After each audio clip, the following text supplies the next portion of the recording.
outlining some of the things they would also like to discuss during the summit. The foreign minister Lavrov indicated that Russia wants to be discussing human rights violations in the U.S., saying they're following with interest the persecution of those persons who are accused of the riots on January 6th this year. I'm wondering what you make of that, where you think this is coming from.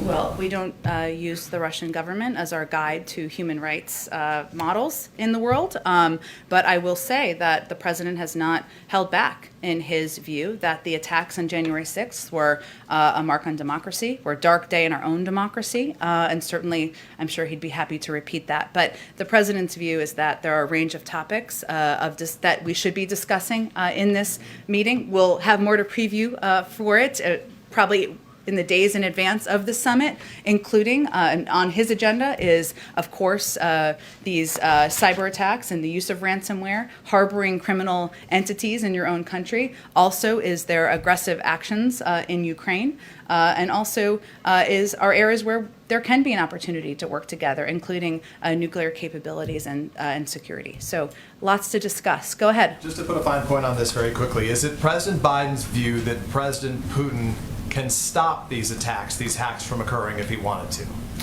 Well, I would say the President Biden certainly thinks that President Putin and the Russian government has a role to play in stopping and preventing these attacks. Hence, it will be a topic of discussion when they meet in 2 weeks. Does the president believe that Vladimir Putin is testing him right now ahead of the summit? I'm not going to give any further analysis on that, other than to tell you that our view is that when there are criminal entities within a country, they certainly have a responsibility. And it is a role that the government can play. And again, that will be a discussion at the summit. Of all the threats that the White House has to juggle right now, and of course there are a lot, how high does ransomware fall on that list right now? Has it gone dramatically higher in the course of this administration? Does it need to be higher than it is right now? Where is it?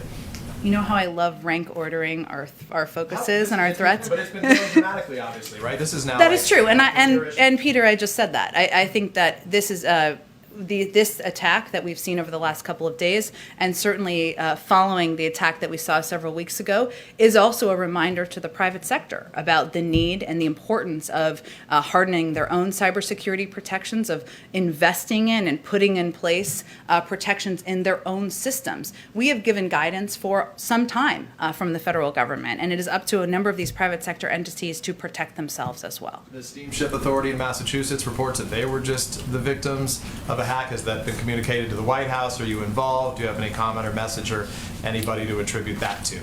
I have seen those reports. They just came out. Yes, exactly. I just don't have anything more for you on it, but we can see if there's more later this afternoon. Last one, if I can. Then in March, we heard from the National Security Advisor Jake Sullivan. He came in here and told us that the U.S. in the near future, to use his words, would name who's responsible for the hack on the Microsoft exchange. So can you tell us who that is? Several months have passed, and what the holdup might be.